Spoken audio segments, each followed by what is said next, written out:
Hello again, thank you for joining us on Estic Media. Oh yes, basically we talk about everything affecting us. Politics, lifestyle, entertainment, health, whatever it is you want to fix it, that's what we discuss here. So something interesting actually happened today. You know very much that the coalition has been the conversation of the day. Nigerians are very interested to see how the outcome of all those putting their hat in the race, how they'll eventually come to a concession and a presidential flag bearer was chosen. Well, Peter Obi was on Channels Television today where he made a couple of clarifications. You know, there have been talks that, okay, Peter Obi, El Rufai, Rotimi Amechi, including a couple of other persons, are interested in becoming the presidential flag bearer, the flag bearer of the new coalition party. And the supporters of Atiku Abubakar and Peter Obi, they've been a clapback, they've been clashing. So for the Obedience, they believe that it is Peter Obi or nothing. They articulated as saying, so what? If there is an agreement about the North and the South, it's not in the Constitution. So it doesn't stop Atiku from having to go, display or be part or possibly make his intention a realistic one. So nothing stops him from running and nothing stops Peter Obi from becoming the vice. Well, so far on X, they have been fighting up and down. And some people say, what kind of nonsense is this? How are we going to be married in this set of supporters who seem to be so aggressive? Nothing else, no concession, nothing. And so they're throwing, it's time for the South, it's not time for the North. How much has the North made Nigeria become? How well has the North ruled? And how well have they made the polity be? All those while that they've been ruling. Some people say, if you people will not give it to Peter Obi, then let Tinubu remain there till 2031. And whoever wants to emerge afterwards would emerge. For Peter Obi, he believes that by 2031, he's not going to become or go into politics anymore. He will be done with because he feels at that stage he'll be old. So to address all of this quagmire and challenging thoughts and myopia or speculations, just to clear the air, he was on Channels Television today. Now, there are quite a couple of questions he was asked. They asked him, for example, what do you think you would do that is different from what Bola Ahmed Tinubu is doing? He talked about security, he talked about power generation, he talked about education. These were the areas he was asked as to if he borrows money, what will he use the money to do? What are the significant sectors that he will borrow money to finance? And then these are the sectors that he mentioned: education, security, and that's with food production. Basically, that's what he said he will borrow for, because he said we need to reconstitute and re-energize our agricultural sector that we're lacking behind in that. Then they asked him about Nnamdi Kanu, and he said, why is Nnamdi Kanu even in DSS custody? What did he do? Oh, they say he used vulgar languages, but then any other person has said so.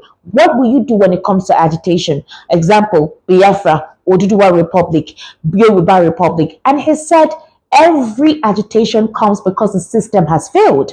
When you have a working system, there'll be no need for agitations like this. However, when they come, there's what they call dialogue. You negotiate, you come to a concession, you come to the table. That's what he would do, because a lot of persons have been saying that anything that has to do with the Southeast, Peter Obi doesn't talk about it. The insecurity in the Southwest, that all the deplorable situation ongoing in the Southeast, Peter Obi has refused to talk about it, and he addressed it today.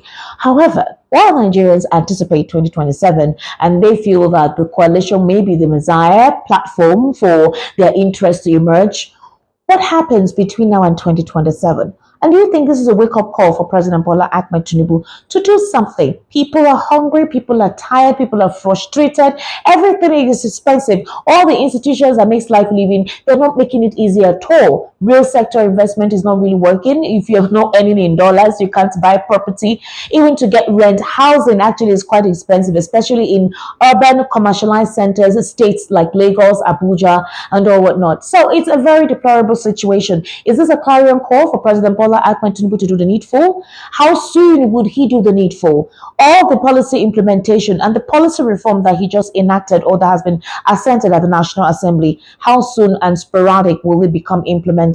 What do you intend to do about those who are saying they're hungry and then you're feeling the benefits of your policy implementation, specifically to revitalize the economy? Those are the grassroots. I think the president should concentrate on all of this. However, what do you think? What do you consider this coalition to be? Are there persons interested in the interests of Nigerians? Is that their priority? or according to the president, he calls them internally displaced persons. And what's his name? Wrote to me Nyesom Wike, the minister of the FCT, says that there are persons who are hungry jobbers. They just want power because they don't have access to power anymore. They're just power grabbers. They're power hungry people. So they don't have the interests of Nigerians at heart. A lot of other persons consider them to be retired politicians who want to have a taste of being in Aso Rock. So they don't see them having the interests of the people at heart.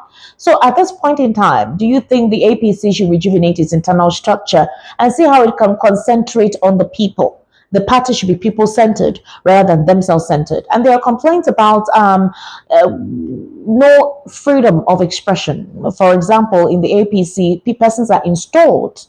You need to have money to have your way. You have people who have worked and are in queue. When it's time for them to emerge, somebody is imposed. Is it possible for that to be corrected if the party intends to remain strong?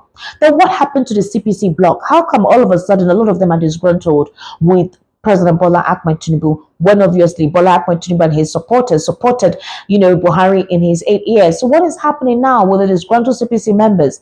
I thought the president is one who knows how to negotiate. So all those persons who are disgruntled, unsettled, in what way will he resolve their problem? And when will Nigerians actually feel the benefit and impact of governance? That's a big question. Bye for now.